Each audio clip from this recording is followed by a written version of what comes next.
Helping Seniors Television, all about improving quality of life for seniors. If you're a senior, know a senior, or plan to be a senior, then this show is for you. It's all about helping you develop your own aging plan so you can age actively and with dignity. Helping Seniors Television from the Helping Seniors Network of information, education, and resources.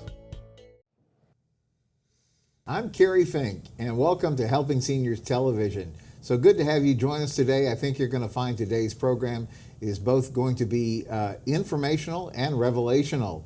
Helping Seniors, as you may know, is a 501c3 charity. That means we're a Florida nonprofit organization dedicated to helping seniors of Brevard County. And what does that mean? In 2010, our founder and president, Joe Steckler, came up with the need after having served and created the Alzheimer's Foundation here in Brevard County area. He said, you know, Kerry, there's people who have a lot of issues that go beyond simply those of memory care, and while those are important, we need to address everything that's going on for seniors in Brevard County, and that's why he formed Helping Seniors of Brevard in 2010, and we began in operation in 2011. So here we are in 2020 moving forward, and as you know, if you've paid any attention, Brevard County is growing like crazy. Everybody wants to move to Florida, and we always tell people that if you come to Florida now, 1 in 4 people who live in Brevard County is over the age of 65, so it's 1 in 4. But if you use the AARP definition of a senior in Brevard County, that means 1 in 2 people, 1 out of every 2 people you meet is over 50, making them a senior. So we often say in Brevard County, you either are a senior, love and care for a senior, or God willing, you're going to become one. And one of the challenges for seniors is to develop, everybody should be developing their own aging plan. This is something our president and founder, Joe Steckler, has always made one of the foundational bullet points of helping seniors is we want to help equip folks to create an aging plan. And what that means is, you know, all of our life, people say, well, when you're in school, what career are you going to plan for? When you have a family and you start with a home and all that, they say, well, now you need to plan for retirement. Well, wouldn't the logical thing be then as you're getting older that you should plan for aging so you can enjoy the best life that you can?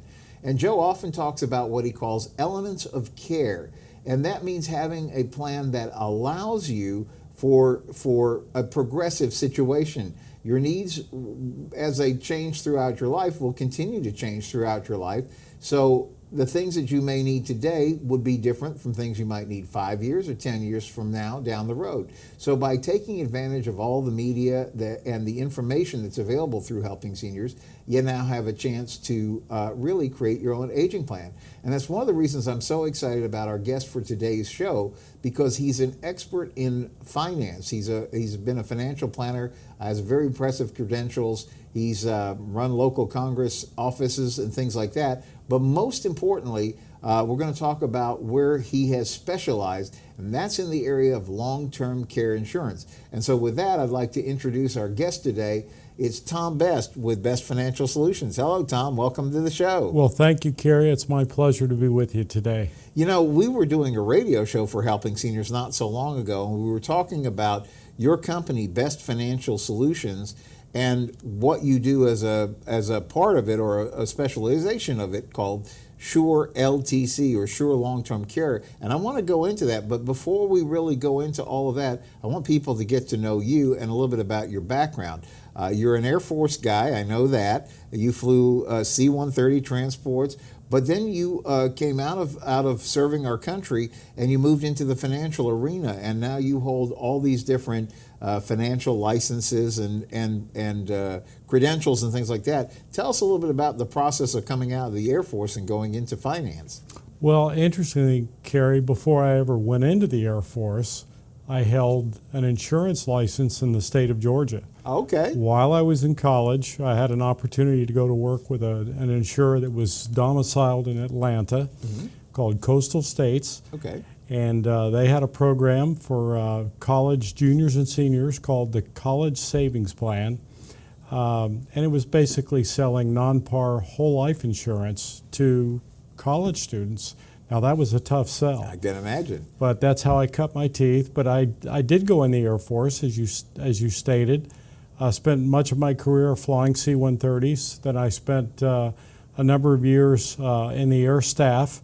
And then eventually, actually, as an Air Force officer, went to work with NASA in support of NASA and the Space Shuttle program. Wow. So subsequent to a 3-year tour out at Patrick Air Force Base here on Florida's Space Coast, I took a buyout. I left active duty. I moved my family back to Georgia, to Valdosta. And that's really where I really got into the business in a wholehearted way. Went to work with one of the big insurers and spent about 5.5 years there before getting another opportunity that was not in the realm of financial services, but it was in the realm of, once again, being able to serve our country. But this time as a senior staff officer. I was the district director for a U.S. congressman here again on the Space Coast of Florida. And you've had actually, even during those times and the times that I've known you, you actually were followed back into kind of harm's way with a tour that you ended up doing over in Iraq as well. That's true. After I ended up retiring from the Air Force Reserve in 2006.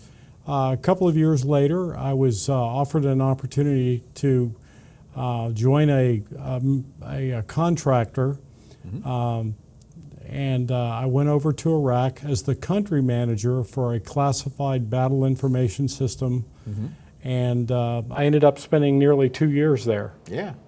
Well, fantastic background. But through all this, you've kept your licenses together and all that in the financial world, and you've really built your career through helping people developing a financial future. And tell us a little bit about, like, when you sit down with somebody in general and you get to know them, how do you work with them to help them figure out, like, the right plan for their particular situation, just in general? Yeah, well, of course, it's never one size fits all. Everybody's different. Their life circumstances are different. Their priorities, their goals are typically different. You know, you find some common goals, of course. I mean, people that want to do financial planning, you know, their primary goal is to not outlive their money. Right. So it's a matter of not only accumulating assets on the basis which is most favorable, but then it's also planning how to utilize those assets once they reach that point in their lives where they're ready to retire. Although I don't like to think of it as retirement planning, I like to think of it as redirection planning. It's helping people to plan for that next phase of life after they retire from their profession or their jobs. You know, I've heard it said oftentimes that one of the things is when you're working, you have a different financial plan because you're now trying to prepare so that you have resources available to help you through your retirement years. And yet the reality is when you retire, you need a different financial plan because it's not about accumulation, it's about creating what you need to sustain what you're trying to do for the amount of time. We were just having this conversation. We're here filming, by the way, at the Senior Resource Center of Brevard, and this is a lovely facility that's located on the grounds of Zon Beachside Assisted Living and Memory Care. And the Senior Resource Center is an independent facility that's co-located with Zon Beachside, and in this organization area there's a number of businesses that really work together to ensure best services for seniors. And we're proud as Helping Seniors to be, I guess you would say, we're almost like the anchor store here for the fact that this is where the Helping Seniors of Brevard Information Helpline is located. We answer the phones here. We take incoming calls from people from all over Brevard County and literally all over the country who are trying to find solutions and resources that are going to help seniors. But we also find one of the things that we do here at the Senior Resource Center is we have a series of community information events where we try to get education and information in the hands of seniors that's going to be of value to them. as they create that aging plan. And what you said made me think of the fact that we were having this conversation today that increasingly people have to be concerned about outliving their money, because the good news is we are just living longer. Advances in medicine and things like that makes 85 plus one of the fastest growing demographics percentage-wise, because just 10, 15 years ago, people weren't living that long. But now, as people continue to live, I guess it puts more pressure on a financial planning side of things to make sure that you've thought your way through those kind of issues. It really does. And, you know, we all, I think most of us understand the impact of taxes and inflation on our ability to accumulate on a favorable basis, but also then to distribute on a favorable basis for income during the retirement years. But one of the areas that is most often overlooked is related to long-term care. And with the aging baby boom population, you might say that there's a crisis coming, because currently 2/3 of all benefits paid for long-term care, the cost of long-term care, is paid through and by the government. And of course, ultimately, that's taxes collected from U.S. taxpayers. So with the trend that we're now seeing as the baby boomers begin to retire, they begin to develop many of those health issues that are inevitable as we age. There really is, you might call it a freight train coming down the tracks, headed for a cavern where there is no trestle.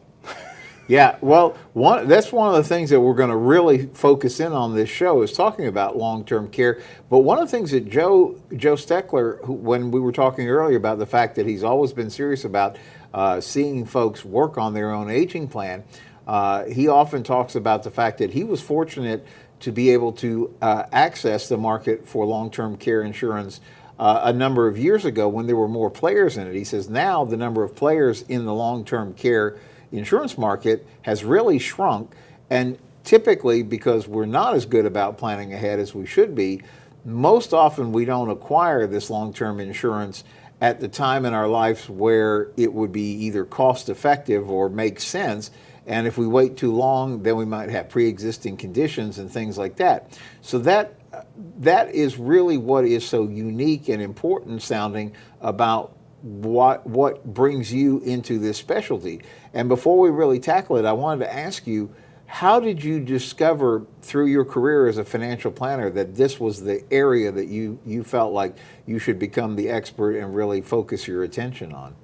Well, coming to realize, you know, that we're going to have many more seniors, and you know, and especially here in the state of Florida, you know, we have a lot of people who are snowbirds, who come down during the winter months and go back home in the summer. But more and more of those people are choosing to stay in Florida year-round. And even a lot of those that are technically still snowbirds, they actually end up in their later years staying in Florida, where it's warm, and where they can still get out and about as long as they're physically able to do so. But it's working with elder care and estate planning attorneys, which, you know, I've done, helping people with estate planning matters, and coming to realize how important this long-term care issue really is.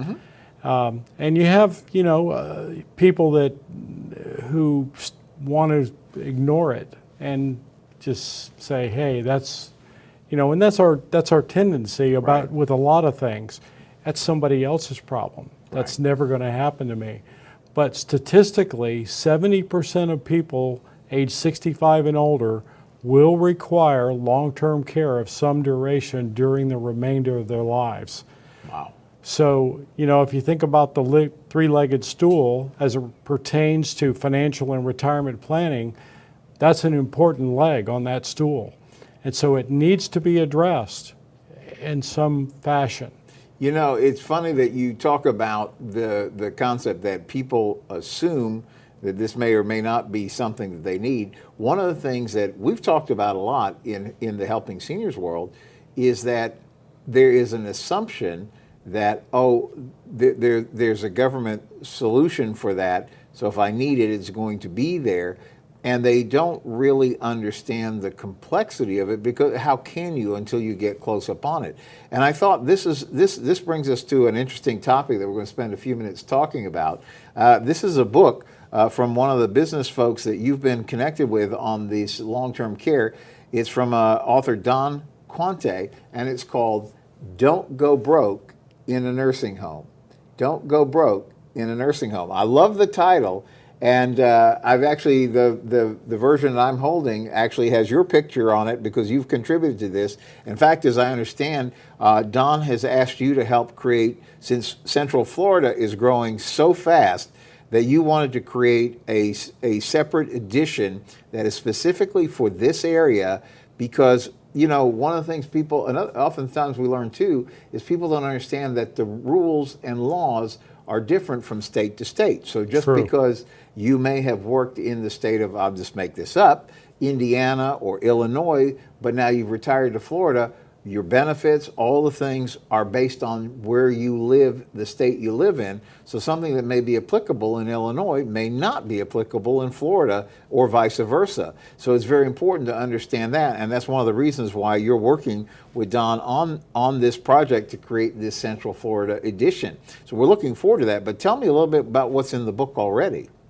Well, the book, you know, it addresses the long-term care dilemma. Don tells the story of his grandmother and the process they went through when she reached a point in life where she was not able to perform the activities of daily living that were necessary to care for herself. And this is where he really began the journey for himself of discovering the dilemma that not only the individual that needs care, but also their families most often. And there are misconceptions about how all that's going to work. And it's because no forethought has been given. There's been no pre-planning. There are assumptions that are made by different people in the family. It's never, the matter's never really discussed. Well, one of the things that I thought, because I actually have read this book and found it for myself very informational and helpful, because one of the things that you guys point out in the book is that, you know, the challenge with long-term care insurance is just what we already touched on. There's fewer people offering it, number one, traditionally, and number two, that now the pre-existing conditions or things might really get in the way. But what you've been able to do is find a niche where you're able to find a tax advantage way to put this together so that the money is available for a nursing home as it's needed, but it's also available for your heirs and such if it's not needed, as opposed to, I guess in the old days, you would buy the insurance and then that money would be just gone. Yeah, that is, you know, much like your homeowner's insurance or your automobile insurance, where you're paying a premium to protect against a loss that you may never have occur and hopefully will never have occur. But once that premium is paid, it's gone. Right. Well, there's another creative way to approach this, and it's often referred to as asset-based long-term care. Yeah, this is really important because I think this is the heart of it. It really is. I think you now have heard of the Pension Protection Act, which was signed into law by the President in 2006 and actually went into effect on January 1st, 2010. The Pension Protection Act is the key. As a result of that legislation, there's a very important part of it which makes possible for an individual to reposition assets, and oftentimes it's assets that they want to preserve or protect. They're not relying on those assets to produce income, but they are able to reposition or transfer those assets into a vehicle which will provide for long-term care, pay for long-term care, and I'm talking about it could be at home, could be in a assisted living facility. It could be in a nursing home.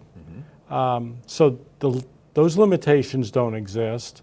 But what it does is it takes those assets, pays for long-term care, but it also leverages them significantly. It could be up to 3 to 5 times as much as that asset was originally worth to pay for long-term care on a tax-favored basis.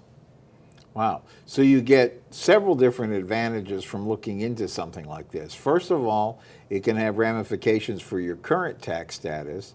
It also has ramifications for being able to provide for you in the case that you do find that now you have to have this level of care because you or your loved one is facing dementia or Alzheimer's or something, or any kind of illness that would require a higher level of care like that.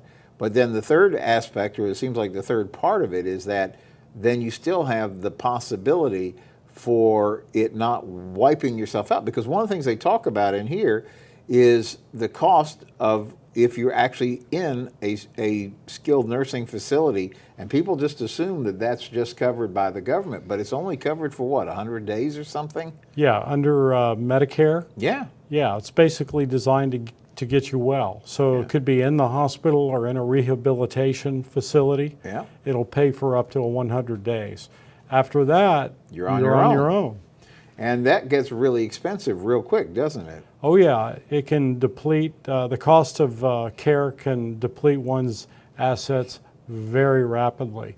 I mean, in the state of Florida, if you're looking at nursing home care, round the clocks with skilled care being rendered, you're looking at $100,000 plus annually.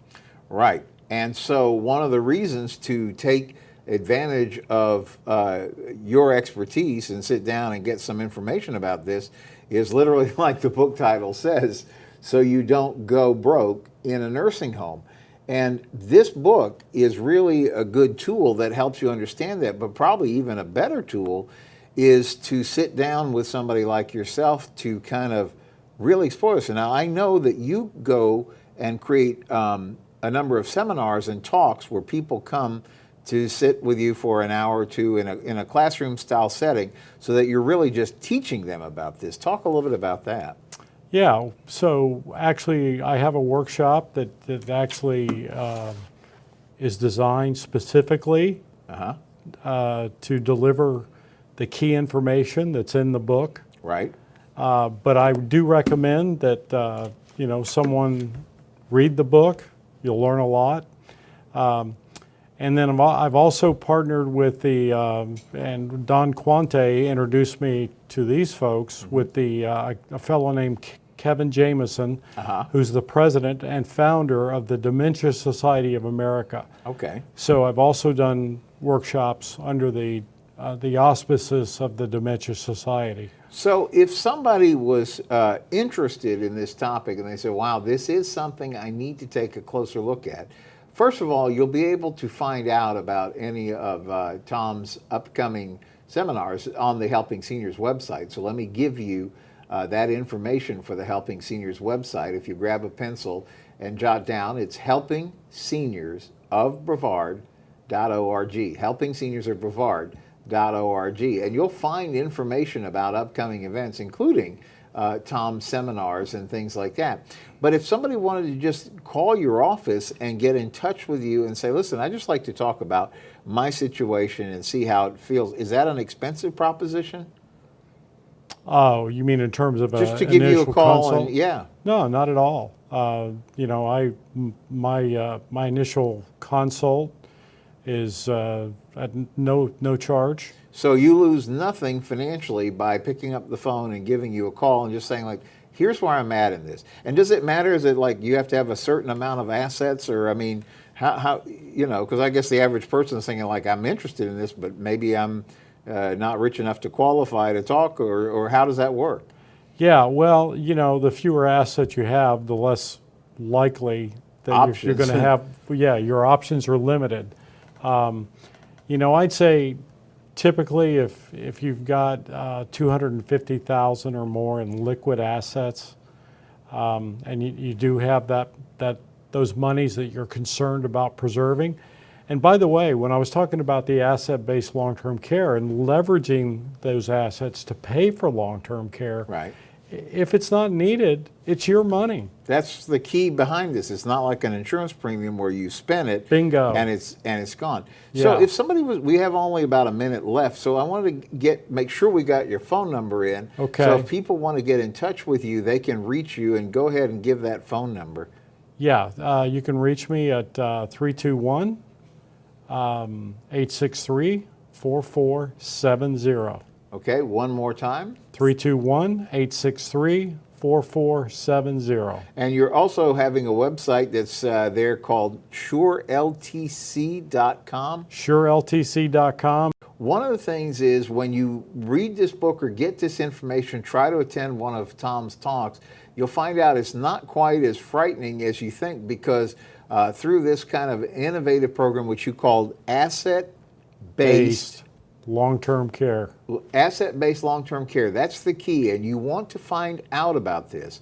And just one final thing, when you were talking about people with liquid assets, we were having this conversation. Most people here, if you own a home, you probably have more asset than you think. I would encourage you to give Tom a call and just explore your particular situation. Well, thank you, Tom, for being on the show today. We have really enjoyed having this conversation, and I think it's been good information. And we're so happy for you, viewer, for taking the time to educate yourself about long-term care insurance and some of the options that exist. You can get more information at helpingseniors.brevard.org, or you can call us at 321-473-7770. That's 321-473-7770. And so on behalf of Joe Steckler and the entire Helping Seniors of Brevard team, thank you for joining us for this episode of Helping Seniors TV. Joe Steckler, thank you for joining our program today. I'd like to remind you that our senior information line is available to you at 321-473-7770. There you can get help and direction that could be helpful for your specific situation or circumstances. The work of helping seniors is very important, but we can't do it alone. That is why our sponsors here in Brevard County are so important. I'd like to thank our many area sponsors, businesses and medical providers who support the mission of helping seniors that help us carry the cost of our media efforts. If you'd like to join us either as a business partner or simply donate as an individual, we would welcome your call at 321-473-7770. You are always welcome to visit our website at www.helpingseniors.brevard.org. Thanks so much for your help. It does make a difference.